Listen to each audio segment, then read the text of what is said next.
Hey y'all, how you doing? Still, this is video number 2 on the blueberry compote that I'm making for, well, I make it, basically, I make it every time I make blueberry cream cheese French toast. I'll make a video on that probably this evening, show how it's all put together and, and what you do to prepare it. But right now I'm making the blueberry compote.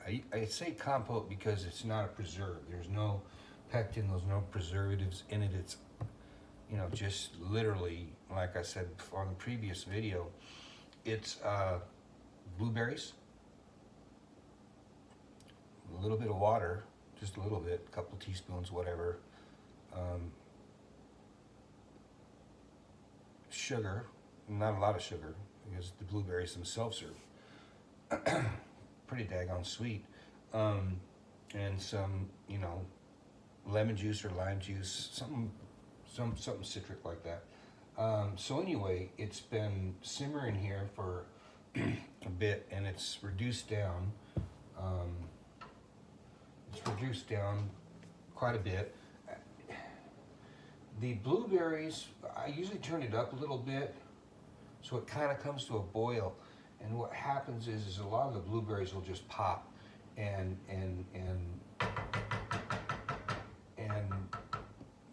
some of the blueberries will stay whole. But what I do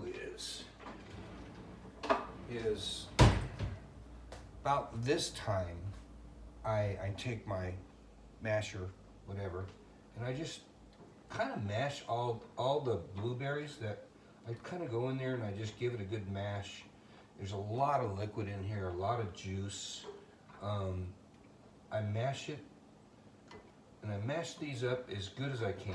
I really want to try to freaking pretty much mash every blueberry that's in here down to just mush. Lack of a better term, I guess. But that just, you know, just mash them like you'd mash potatoes, or, you know, whatever, and just give them a good mash. And okay, and it's really saucy. It's really liquidy at this point in time. If you go and you look at blueberry compote, people making it on YouTube or whatever, they use cornstarch to thicken it. They do things like that. I don't put anything in there except blueberry, a little bit of water, just a touch of water in the bottom of the pan. I throw the blueberries in, all frozen. Sprinkle some sugar on the top of it. Throw in a little bit of vanilla, not a lot. You don't want to overpower the blueberry flavor. You just want to enhance it a little bit with just a touch of vanilla. Real good. Get some good vanilla. Don't buy an imitation vanilla extract. That stuff's doesn't even taste like vanilla. My opinion, just my opinion. Use whatever makes you happy. I use Madagascar bourbon vanilla. Anyway, I even probably make my own vanilla one day. It's pretty easy to make. Just takes time. And then just a little bit of lemon juice or lime juice. I use lemon juice. And then right now at this point in time is when I'm going to fill it back up with blueberries. It's all reduced. I'll show you. It's reduced down. I don't know if you can see that real good.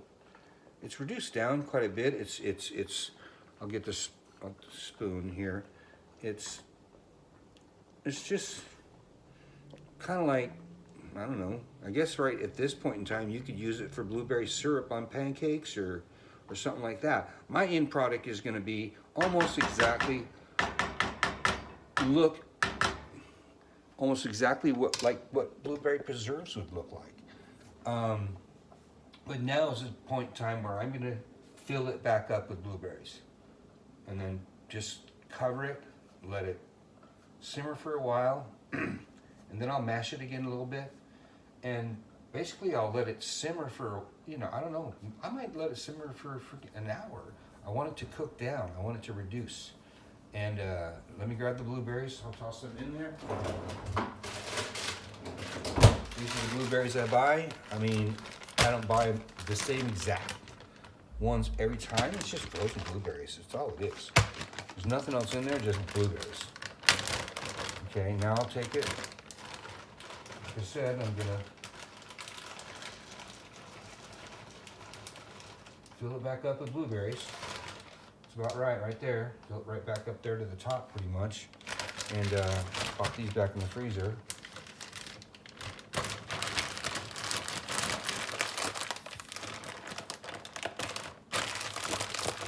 I just like to get all the air out of there.